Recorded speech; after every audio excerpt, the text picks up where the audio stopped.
TunePocket.com. TunePocket.com.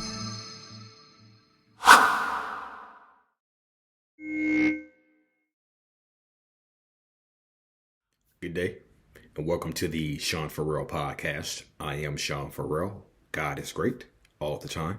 All the time, God is great. And let's not waste no time. Let's get right to it. So I often talk about depression, anxiety, and the stigma that surrounds those. And I keep reinforcing the stigma surrounding suicide. And that's what I'm going to discuss today.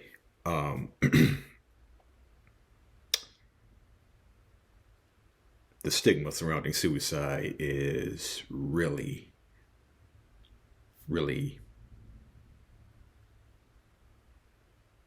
what's the word I'm looking for?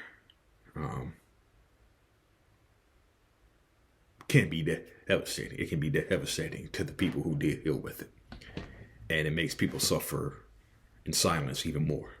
Okay, so there's a post by Fight Through Mental Health. Lost 800,000 people worldwide to 800,000 people worldwide to suicide. Every 40 seconds, someone takes their own life, and every 41 seconds, everyone is left trying to make sense of what had happened. Okay. Talking about suicide, talking about ending your own life. It's not attention seeking.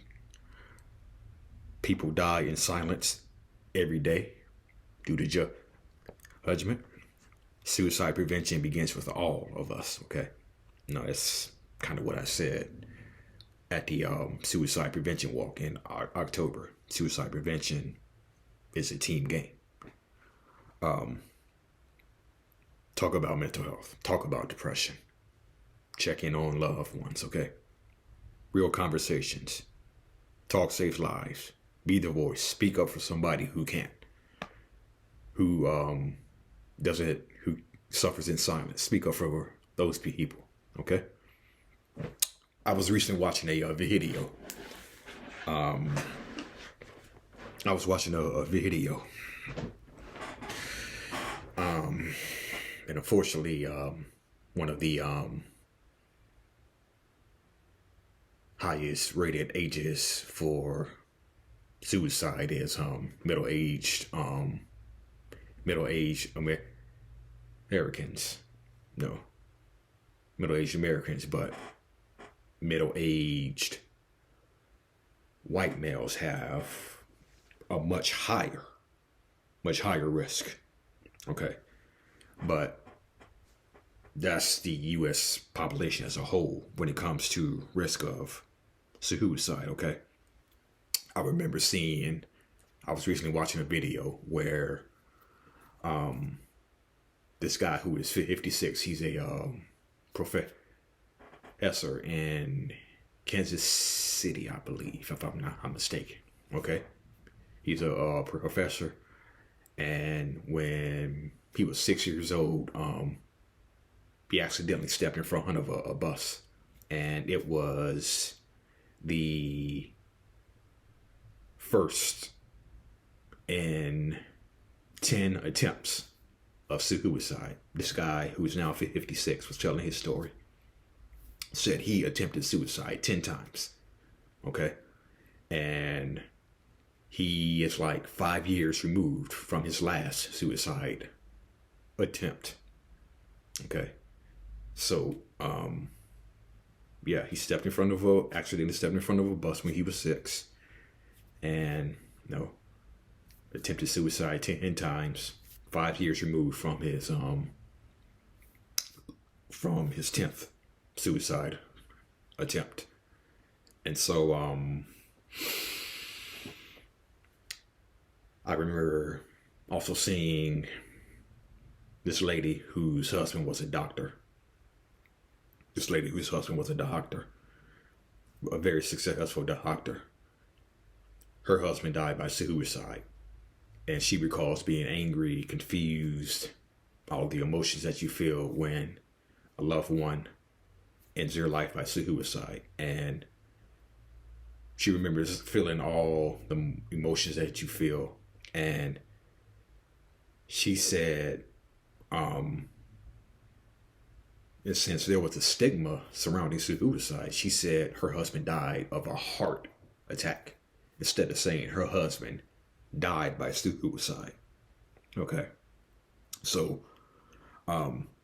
she said she was protecting herself, so to speak. She didn't want to be ashamed of saying that her husband died by suicide because of the stigma that she thought would follow her around. Okay. And so, I know I've said this several times, but I was hit by a car in 1995, and I had a bike accident in 2000. And when I got hit by a car, I didn't die. I didn't die, but I was still very much, alive. I was just hurt really bad. And God is great. Okay, God is great. God is great. And unfortunately, I missed the whole summer. Okay, but God is great. Now, the second one is where I came to closest to a death. Okay, the second one is where I came closest because I flipped my bike and landed head first, and I blacked out. And when I came to, confusion, all the above, just busted up real bad, whatnot. And so I literally thought that that had something to do, those two bike accidents. I mean, no, getting hit by a car in the second accident. I thought that had something to do with my depression and my recurring thoughts of suicide. Okay.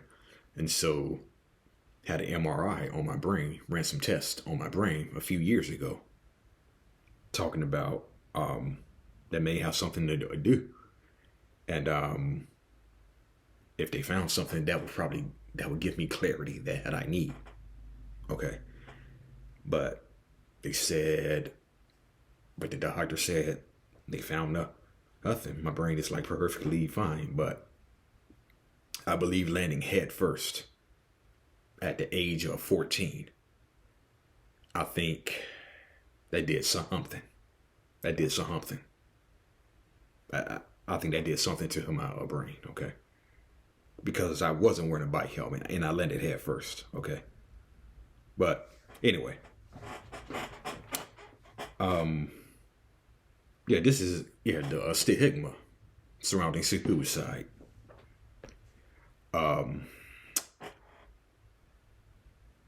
It can be due to a lack of understanding. Stigma can be based on negative attitudes or beliefs. Stigma can lead a person feeling embarrassed, misunderstood, and marginalized, okay? And how does stigma affect people? Lowers hope and increases distress, worsens mental health and well-being, increases feelings of self-doubt, shame, and embarrassment, negatively impacts self-esteem, reduces the likelihood to seek support or treatment, increases difficulties in personal and working relationships due to a lack of understanding, and increases social isolation. Okay, so what can we do? Recognize the signs when someone needs help. Raise your voice. Examine your thought processes and understanding. Use your social networks. Okay. So, I want to go back to the lady who said, the lady in the video who I saw that she said her husband died of a heart attack rather than ended his life by suicide. Okay. This is the reason that AFSP has these Survivor Day events. So people like her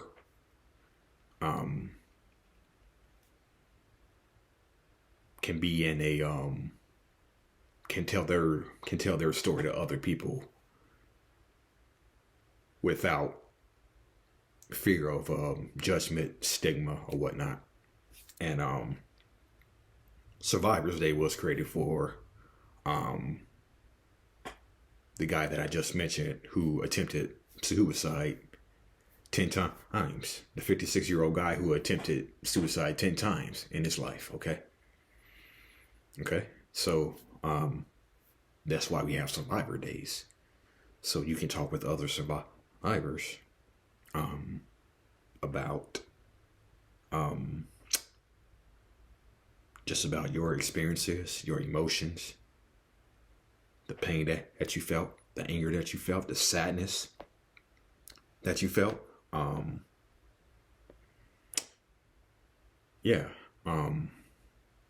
This is why we have days like these.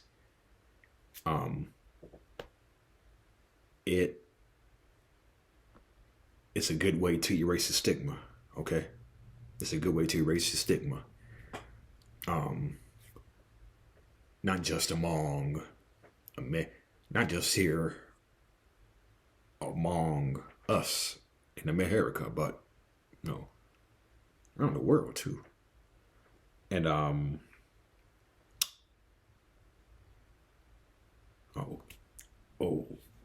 lost my train of thought. Man, lost my train. Oh yeah, came back. And I was at the Survivors Day event, and I was talking with these people. We were all in different groups, whatnot, and the person who was my friend who had organized the event. We were sitting at this table. We were talking, and we were talking with two black people, okay, and my friend, she had to get up and handle some other things. So we were talking about this amongst ourselves. And we were talking about the perception of counseling and depression and the mental health as it relates to black people, okay? And we were discussing everything.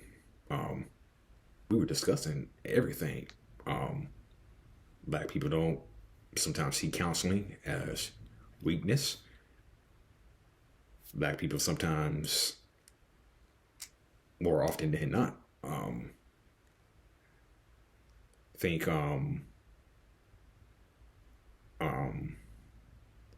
the worst about depression and suicide because the stigma that has attached to it. They think it's attention seeking, and they think and this guy was just recounting his experiences. And blacks don't need counseling. Black don't need counseling. No.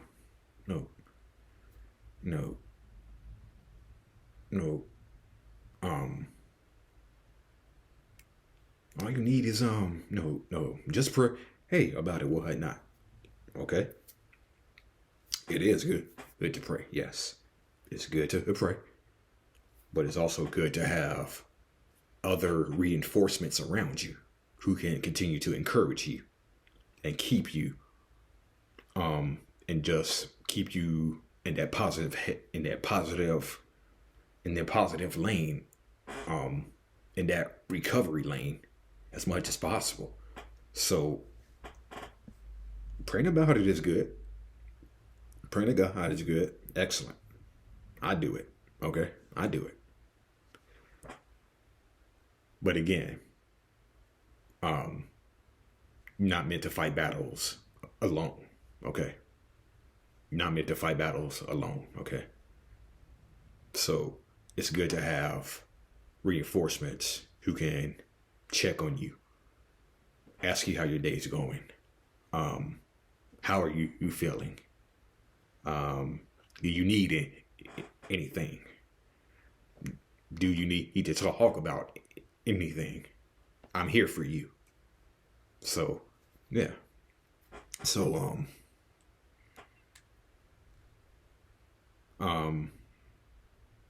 let's just talk about this more often. I've said it over and over again, and I'm saying it again. I'm saying it over and over, and I'm saying it again. Let's talk more about this, okay? Let's erase his stigma. Okay? Let's erase his stigma. There's always hope, okay? Always. There's always. Okay? No. We have a little saying at the Memphis Crisis Center that your life is worth a phone call. Yes, it is. Most definitely. Life is precious. Your life is worth a phone call. Don't hesitate to dial 988, please. Please.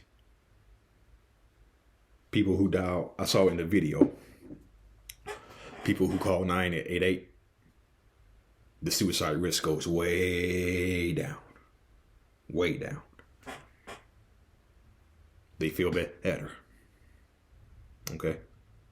So, yes, there's always hope. Dial 988. Erase the stigma. Let's talk about this. Okay? Alright? Alright. That's it. That's all for the Sean Farrell podcast. I am Sean Farrell. God is great. All the time. All the time, God is great.